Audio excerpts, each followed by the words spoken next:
Hello, interwebs. I hope you're not being a party pooper because it is time to review the latest episode of Marvel's What If Thor was an only child. So yeah, this episode was kind of weird and strange, but I really ended up kind of enjoying it. This episode very much felt like it was kind of just trying to be a palate cleanser after the last few episodes of the show being kind of very dark and heavy and gritty. And this one just felt like it was trying to up the tone, do something fun, do something frivolous, do something light.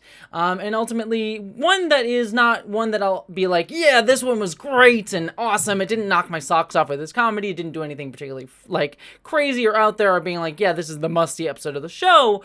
But I also just kind of enjoyed it. It was a nice just 30 minutes of television where we got to see Thor kind of be the Thor that we always kind of knew him to be from the beginning part of the original Thor movie way back at the beginning of the MCU, but we never really got to see fully. And so this was just a nice sort of like, yeah, this is Thor if he was just kicking back, doing the weird stuff. Honestly, in all honesty, this feels more like the Thor from Norse mythology, who was kind of like drinking all the time, doing crazy stuff, not really caring for his responsibilities, didn't have the weight of the world on his shoulders.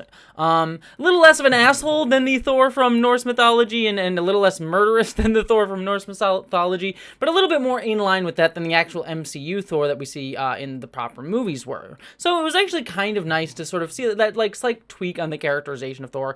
And again, like I said, kind of just felt fun and lightweight compared to what I'm assuming the next few episodes will probably be given the ending of this episode, which I'll touch upon in just a second. But let's get into this. I honestly don't feel like I'm gonna have a ton to say other than to like point out different things and say, oh, that was good. Oh, that was good. Because like I said, this didn't feel like it knocked my socks off. It wasn't like rolling on the ground with laughter as I would with something like Star Trek Lower Decks, which I think does a much better job at like critiquing science fiction, sort of extrapolating out and breaking down tropes and things. This was very much doing the I'm gonna party and go and do some crazy stuff with friends and everyone's gonna try and get me back at home until eventually my mother shows up and I have to hide everything. But just doing it in sort of a heightened way with a ton of MCU cameos, Easter eggs, and just sort of the heightened jokes that you can do when it's a god instead of it being just sort of like a regular party. So that was all a lot of fun. But again, there's some moments in here that I really kind of enjoyed, like when Thor is when Frigga is saying we're gonna go off and Odin's asleep, and obviously they put Odin to sleep so they didn't have to hire Anthony Hopkins to come in and do the voice. But you know, Frigga's going off and Thor's having fun. It was nice to see the Warriors back and getting like little moments with them after they were so callously discarded in Thor Ragnarok, which is probably my least favorite part of that entire movie, is them just being tossed away, and also the waste of Hela as well in that movie. I loved her character, but she was so shunted to the side in that film. Anyways, that's a whole different discussion, but it was nice to see them here. The moments where like Frigga said Heimdall's watching it, like zoomed in on Heimdall's face and just gave like a grr face, was absolutely hysterical. And then the rest of this just sort of like kind of plays out as you would expect. Thor goes to Midgard, to Earth, and just parties it up and just has a lot of fun, and this sort of just creates a bunch of chaos. We get to see a bunch of really cool things like Jane showing up and yelling at Thor, and Thor kind of getting into them getting laid overnight in Vegas. I love seeing Howard the Duck back after we saw him in episode 2 and getting with Darcy and marrying Darcy was a fun use of that character. I think one of the things that, you know, this is something that like I presume will probably bother some people, and it doesn't bother me, but there's some amount of like probably universe breakingness in here. Like, why is Shax and the Guardians of the Galaxy at this party? That I could technically believe, but why is someone like Nebula at this party, or Surtur at this party as well, who shows up at the end in a great little sequence when he like fixes the Statue of Liberty? I'm assuming a lot of those, it's just fun little cameo Easter eggs in the sort of vein of like, you know, here's a bunch of Easter eggy sort of stuff that we've been getting a lot of lately. I don't mind it being that bad. I don't mind it that badly in here and there in limited amounts, unless it's like the focus of something like, again, Lower Decks, or even Lower Decks kind of breaks those down a little bit. But here in What If, it's sort of just played straight, like here's the Easter egg, here's the people showing up. Can be universe breaking, could be not. But for a one-off episode, I'm okay with it, and I'm sure other people will be like, this doesn't match canon, this doesn't make sense in the MCU, I thought there was only supposed to be one change. But get over it, I think, is just sort of the running gag of this episode. Some other bits that I really enjoyed. I did enjoy seeing Loki show up as the Frost Giant, but actually being like much better brothers with Thor than when he was his actual adopted brother. Seemed to actually have a better relationship, and saying you're my brother from another mother. It's true, and them just like really like getting off was really great. Also, Maria Hill having some fun and being very serious and pent up, and sort of like wanting the situation dealt with and going all out and calling in Captain Marvel was also a lot of fun. The fight between Thor and Captain Marvel was actually pretty inventive. It had a lot of anime vibes, especially when they were out in the desert, and so I liked the style and usage and the usage of this animation style to sort of highlight the good action sequences, because this animation style is great for action. And I like that they kind of went all out with it. Like the Stonehenge bit was wonderful, and the animation was great during the whole fight sequence in general. The one thing I will say about the animation style while we're on it, though, is I really hated the look of Thor.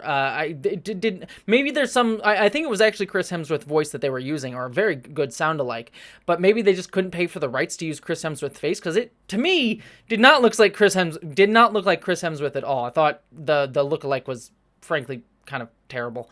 And that kind of threw me for a little while until I finally got into it.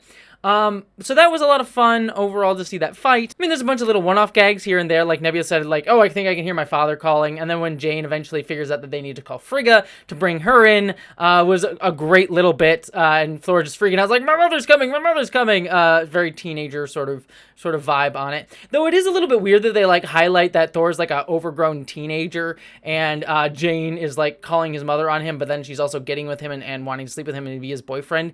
Feels a little bit, like, weird and off-putting to, like, do that kind of equation, but I mean, I know Thor's an adult, so it's not problematic really. It's just kind of a weird vibe, like a relationship set up there for the two of them, but whatever, it's fine. It's not like it's intensely problematic, and honestly, if I could get with Chris Hemsworth, I don't really care how he acts. I'm getting with Chris Hemsworth, so no fault to Jane Foster on that front. I will say on a one negative side, I'm not entirely sure how I felt about the, like, there's a name for those, for women like you on Asgard, kind of implying, like, saying that either the C word or the B word, which I think it could be kind of funny. I'm not that much of a prude, but considering how much crap Captain Marvel got and the actress got for playing the character way back when from the anti-SJW crowd, I'm not sure playing into that type of humor makes me feel particularly comfortable laughing at something like that. Again, it's not something that in other contexts I probably would laugh, and I certainly don't want to, like, couch to them the anti-SJW crowd really at all, because whatever to them. But it was just something that's like, given how much crap that was flung her way as a character and as an actress, I wasn't particularly in love with it. Even though I myself was not a big fan of the Captain Marvel movie, or particularly the Captain Marvel character, even though I do love the actress quite a bit. But other than that, I think overall, like I said, I enjoyed this episode. I thought it was a good time. It didn't knock my socks off. I'm not going to be sitting here being like, yeah, this was great. It was one of the funniest things I've ever seen. I certainly wouldn't go that far, but it was an enjoyable 30 minutes, and I enjoyed my time just hanging out with these characters, getting to see the cameos and things like that. I also just realized just now at the end of my video, I forgot to put on my earring for this review. I put on the trans gloves, but I didn't put on the earring. So I don't have my mirror here, so just imagine this here. Anyways, for the rest of the video, I can't be without my earring. Oh God, it's like I've been naked this whole time. But anyways, yeah, the earrings here. I just forgot to put it on because I'm a fool. But this does bring me to the end of the episode, where finally we get our first hints of a kind of continuing storyline for the series. I mean, up until now, it's been fairly one-off storylines, but we've all been kind of presuming based on trailers and just sort of the general vibe of the MCU in general, that this is all going to culminate in some sort of big crossover, and we finally got our big hint here with apparently Vision showing up in an Ultron suit with all the Infinity Stones. That's kind of cool. I don't know where that's going to be going. My presumption is that this sort of Vision, Ultron, Infinity, Thanos person amalgam is invading other universes, and this is going to cause the Watcher to get involved to form like a universal multiverse Avengers team with all the disparate heroes that we've seen from over the past season, which will be kind of cool to see. And I'm assuming next episode will probably be dealing with like the origins of this thing, and then the last episode of the season, because the next episode is the penultimate, and the last episode of the season will be the sort of big crossover Avengers multiverse moment. So that's what my guess in the structure going forward. So kind of excited about that, but I don't really have much more to say other than I'm intrigued by the look of this villain. It looks very over the top, and I think this is a good place for that type of villain to be here, because I feel like, again, a Vision, Ultron, Infinity War, Thanos thing is not something that would be like a great villain for the MCU, because it's sort of reusing a lot of different elements from previous characters and villains throughout the series.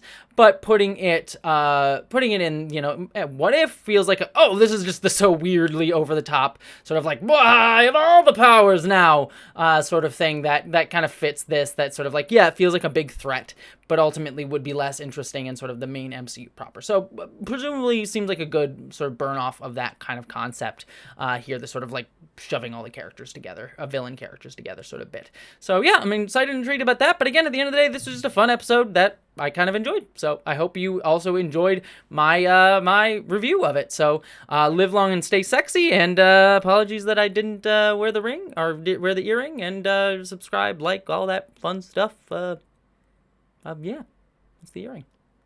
There you go.